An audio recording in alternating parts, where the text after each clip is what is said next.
guys, and welcome to the Sonic the Hedgehog 1991 review. If you watched my intro video, then you know that one of my rules is that I have to make a review for each Sonic game that I complete. And as you can see, we completed Sonic the Hedgehog 1. Sonic has been a big part of my life, from watching animations on YouTube, to playing games, to creating my own stories. It has been an amazing ride, and I'm finally glad that I actually got to play through the game that started it all. Now, this isn't going to be a crazy in-depth look at the game. I want to keep these reviews small and pretty simple. Now, if you've been on my channel for a while, you know that I do not make review videos, so this is a really new experience for me. I've been wanting to make review videos for a while, but I never really knew how to make them, and got really in my head about them. So please let me know about your thoughts on how I do in this review, and give me some criticism. I would love to hear you guys' feedback and how I can improve. Sonic the Hedgehog is the game that started it all, released in 1991 on the Sega Genesis or Mega Drive, depending on where you live, back when Sega was actually still trying to convince everyone that they were cooler than Nintendo. And to their credit, this was a pretty strong argument.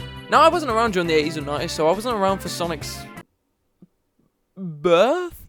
Yeah, I can think of any other word to describe that. But thanks to the internet, I can actually look back and see Sonic's first years, and they seemed amazing. I do feel like Sonic has lost a bit of that coolness that he had back in the 90s, but I think that Sonic is still going strong and faster than ever now. Especially with the direction Sega's going at the moment, they seem to actually be listening to fans, and it's been great. Anyway, let's just hop right into the review. Okay, first let's just get this out of the way. This game is great. It's an absolute blast to run through from beginning to end. I'm going to be talking about each zone separately and then talk about the boss fights towards the end. Just bear with me, this is my first time doing a review. Honestly, Green Hill Zone is literally the perfect stage to start off with. It's bright, it's colourful, and it's vibrant. It just screams Sonic. It's fast, it's fun, and it nails that sense of momentum the series is known for. To be honest, I could play this zone for hours, but it would eventually get old. It's like comfort food. It's good for a bit, and then, you know, it kind of gets a bit boring. But come on, I mean, Green Hill Zone is literally iconic. You look at Green Hill Zone and you think of Sonic. When you think of Sonic, you think of Green Hill Zone. But that doesn't mean it needs to be used every single time. Anyway, let's go to Marble Zone, which used to kick my ass. Back when I used to play this game through Sonic Generations, I could never get through it. Thankfully, my skills at classic Sonic games have somewhat improved over the years. The zone isn't as bad as I remember, and honestly, it gets a bit of a bad rep sometimes. The visuals are great, those purple and green tones really pop, and it's got some fun, cool gimmicks throughout. But yeah, it definitely has its moments where it can completely screw you over if you're not quick enough. You can literally stop for 1 second and boom, I'm crushed by a block, or you're roasted in lava, or you're getting crushed by this one thing there here and it's just annoying, and then you get hit by a bat over there and it's just, it's a nightmare. But, you know, it has its moments. Spring Yard Zone. Now, I actually do kind of like this zone. It's got that upbeat music, the neon vibes, and that bouncy energy. But man, it does feel like it drags on a bit, I can't lie. With the amount of stopping you have to do in this zone, it really kills the momentum for me.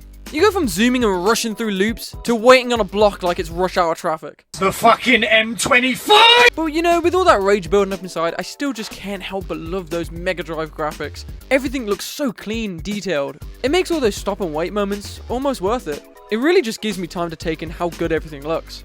Like, yeah, I'm annoyed, but at least I'm annoyed while looking at a masterpiece of pixel art. You know, the one thing I actually do really like about this game is that it rewards you for taking your time. It's great when I go off the main path and find all sorts of goodies. And then we get to Labyrinth Zone. I'm just going to be blunt here. I dislike this zone. It's slow, it's boring, it's full of booby traps, and it's got some of the most annoying enemy placements in the whole game. Like these little shits. They're always fucking popping out of the ground. Every time it happens, I jump and I'm like, God damn it, man, I'm just trying to go fast. But you know, one thing I'll give it is its visuals. The level looks fantastic. It really sells that ancient underground labyrinth vibe. It's just got this cool atmosphere that feels really cool to me. But moving on to Starlight Zone, this zone is actually pretty fun. The music's good, the visuals are great, it's got this calm nighttime city vibe that feels so different from everything before it. Like I'm telling you, after surviving Labyrinth Zone, this stage almost feels like the game's way of saying, hey buddy, sorry about all that trauma. Here's something to just, you know, relax a bit. It's okay, take a seat. Jump on a few spring pads. It's all cool. Now don't get me wrong, this zone is fun, but it does have its moments that annoy the fuck out of me. For example, I feel like sometimes your speed can just be cut off out of nowhere, and there's other times where enemy placements can feel a little bit too mean. But to be honest, I get why it's designed like this. Sonic 1 isn't meant to be a one and done experience, it's made to be played multiple times. You're supposed to learn from each run, get better, and eventually master the levels. And honestly, that's what makes it so rewarding. You start noticing little shortcuts, secret paths, and before you know it, you're flying through the game like you've got it memorized. Now, I don't have them all memorized, but when you do realize that you have one of those zones in your head and you can play through it as quick as possible, It's really fun. Classic Sonic games always reward the player with speed when they learn the zone and where all the quick shortcuts are. Classic Sonic's gameplay is literally just rewarding the player. The more you learn, the more faster you go. And I can't help but love that. It gives me such an incentive to want to actually play the game, learn it, and get better. It's a challenge, yeah, don't get me wrong, but that's what makes you want to come back for more. I think Starlight Zone really captures that. It's fast, it's smooth, and it rewards you for being on your toes and reacting fast. Now, onto Scrap Brain Zone. This zone is utter anxiety filled. This zone stresses me the fuck out. There's traps everywhere, conveyor belts, spinning platforms, and enemy placements so cool they feel personal. This zone really does not cut you any slack. All those other levels are a piece of piss compared to this one. I swear, every time I think I'm safe, the game just throws another electric trap or flame jet in my face like, hey, you enjoying yourself? Not anymore! Here's a little trap for you, and you lose your rings and you die, and it's just, what the fuck? And just when you think you're done...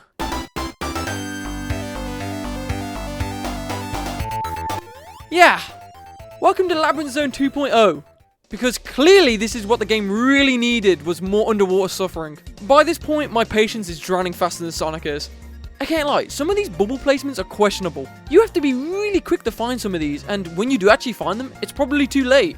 The moment that anxiety-inducing drowning music kicks in, it's amazing by the way, I immediately start panicking, searching desperately for a bubble like my life depends on it, and then when I do find one, absolutely nothing. That damn bubble just refuses to show up on time. I swear, these bubbles just show up whenever they feel like it. Like, please, I'm fucking about to drown. Just one bubble, one, that's all I ask, please, just one, I'm gonna drown, and I'm dead. Alright, cool. Honestly though, I'll give this zone this. It feels like a finale. The tension, the visuals, the music, all of it builds up so perfectly to the final showdown with Robotnik. It's chaotic, it's brutal, and it makes sure you've earned that ending screen. Talking about showdowns, the boss fights, they're okay. None of them blow me away, but none of them are so hard that I want to smash my controller into my desk either. They kind of just sit in that sweet spot where they're challenging enough to keep you alert, but not so brutal that you want to quit. Some of them actually have really fun gimmicks. Take the one in Starlight Zone for an example. I love that fight. You've got to launch yourself up using those seesaw platforms to hit Robotnik, or if you're feeling lazy, or just bad at timing, you can always just let the spikes do the work for you. And honestly, it's so satisfying when you pull that off. Now let's talk about the music. And boy, oh god, the music is so good. This soundtrack absolutely slaps. I absolutely love that classic Mega Drive sound. And no, it's actually not nostalgia talking. I wasn't born in the 90s. I just genuinely love how it sounds. There's something about that crunchy, slightly metallic tone that gives every track this unique energy. Sorry that I'm about to butcher this name, but Nakamura really nailed it here. That man composed bangers just to stick in your head for days. Every zone has its own vibe, but let's just be for real. Green Hill Zone, that music is straight up iconic. You hear the opening riff and immediately think Sonic. You're instantly running through loops, jumping over spikes, collecting rings. It's just upbeat, adventurous, and just pure joy in audio form. Marble Zone's music just sounds like you're on a dramatic quest. Labyrinth Zone gives off that sense of dread, for a good reason. And Starlight Zone? That one's just purely chill as fuck. Like, if that music was a person, I'd smoke a joint with him. But this is the kind of soundtrack where even if you haven't played the games in years, you hear the few notes and instantly go, oh yeah, that's Sonic 1.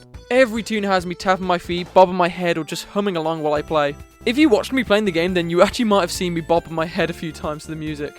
But honestly, that Mega Drive sound has this timeless energy that makes Sonic 1 feel alive, even decades after its release. All in all, Sonic 1 isn't perfect. Some levels will test your patience and your reflexes like nothing else. But it's fun, it's fast, and it's exactly the game that made Sonic, well, Sonic. Honestly, after finishing the game, I can't help but appreciate it. It's the kind of game that makes you smile and want to play it again, even if that is going through Labyrinth Zone one more time. Anyway, thank you so much for watching this review. Please, if you enjoyed, let me know in the comments and let me know of anything I can do to improve this series, because I wanted this series to be the best it can be. I want these reviews to be the best it can be. So please let me know of anything I can do to improve. So be sure to subscribe so you don't miss a single episode. Thank you so much for watching, and I'll see you guys in the next one. See ya.